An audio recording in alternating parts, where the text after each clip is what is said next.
अगर किसी व्यक्ति को पेशाब की इच्छा होती है लेकिन पेशाब निकल ही नहीं पाता या ब्लैडर पूरी तरह से खाली नहीं हो पाता, तो क्या हर बार कैथेटर ही एकमात्र समाधान है? नहीं। कुछ विशेष परिस्थितियों में डॉक्टर एक ऐसी दवा लिखते हैं जो ब्लैडर की मांसपेशियों को दोबारा काम करने में मदद करती है।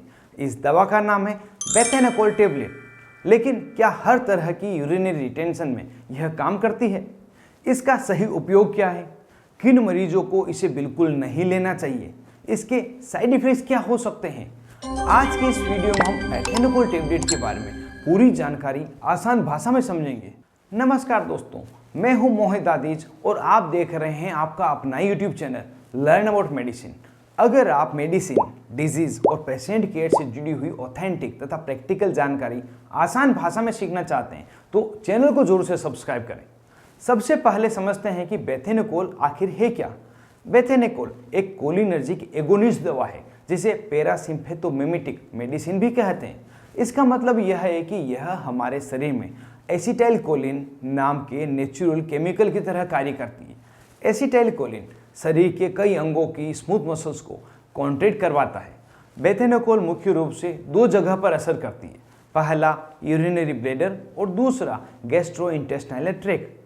इसका सबसे महत्वपूर्ण उपयोग ब्लैडर को एम्प्टी करवाने में होता है। अब समझते हैं कि यह काम कैसे करती है।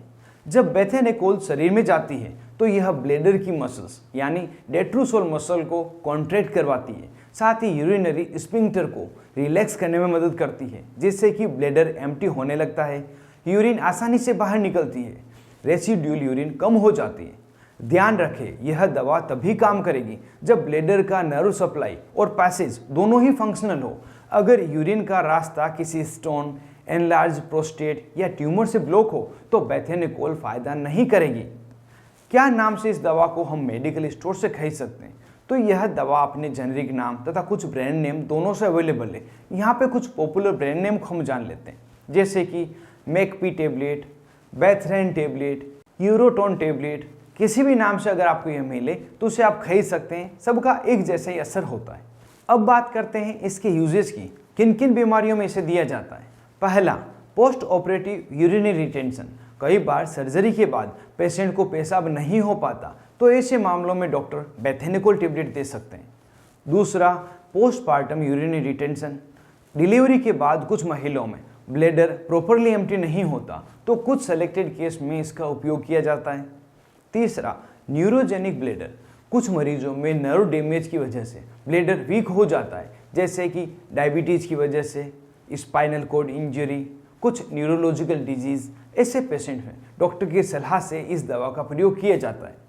फोर्थ वन है नॉन ऑब्स्ट्रक्टिव यूरिनरी रिटेंशन। जब यूरिनरी रिटेंशन का कारण मैकेनिकल ब्लॉकेज ना हो बल्कि ब्लैडर की वीकनेस और वीक कॉन्ट्रैक्शन हो तो उस समय बेथेनोकोल का प्रयोग भी डॉक्टर द्वारा किया जा सकता है। अब जानते हैं इसे कैसे लिया जाता है। बेथेनोकोल हमेशा डॉक्टर की सलाह के अनुसार लें। इसे आमतौर पर एम्प्टी स्टोमक मतलब खाली पेट लिया जाता है, या खाने के 1 घंटा पहले या खाने के 2 घंटे बाद इसे लिया जाएगा।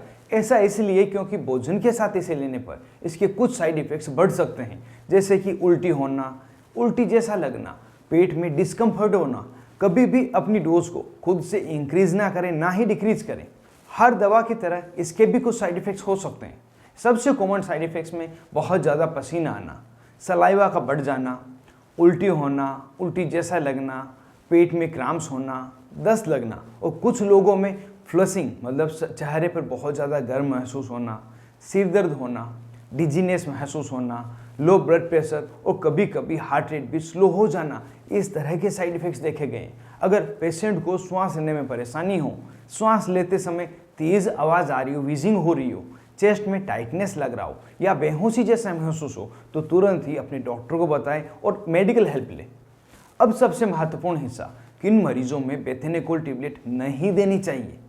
अगर पेशेंट को अस्थमा हो, सीओपीडी का कोई सीवियर केस हो, peptic ulcer, epilepsy, hyperthyroidism, bradycardia, low blood pressure, ये अगर हो तो इस दवा का उपयोग बहुत ही ज़्यादा सावधानी के साथ किया जाता है।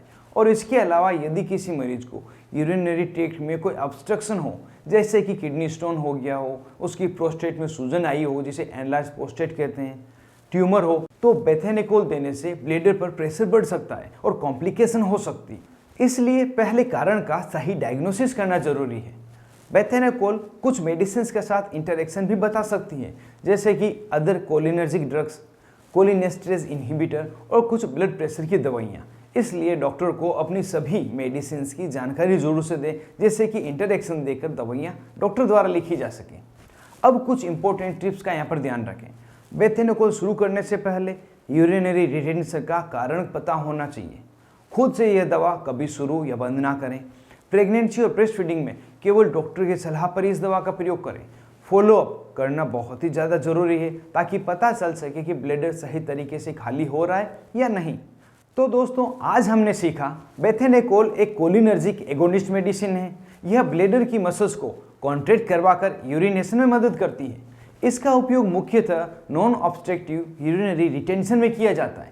अगर यूरिनरी ट्रैक्ट में कोई ब्लॉकेज है तो इस दवा का प्रयोग नहीं किया जाता है और इस दवा को केवल डॉक्टर की सलाह पर ही लेना चाहिए, क्योंकि गलत मरीज में यह दवा देने पर फायदे की जगह पर नुकसान कर सकती है। अगर यह वीडियो आपको हेल्पफुल लगी हो तो इसे लाइक करें और अपने फ्रेंड्स और हेल्थ केयर प्रोफेशनल के साथ शेयर भी करें। और अगर आप ऐसे ही एविडेंस बेस्ड मेडिसिन इन्फॉर्मेशन आसान भाषा में सीखना चाहते हैं तो आपके अपने YouTube channel learn about medicine को सब्सक्राइब करना नहीं भूलें। वीडियो में अंत तक बने रहने के लिए आपका धन्यवाद।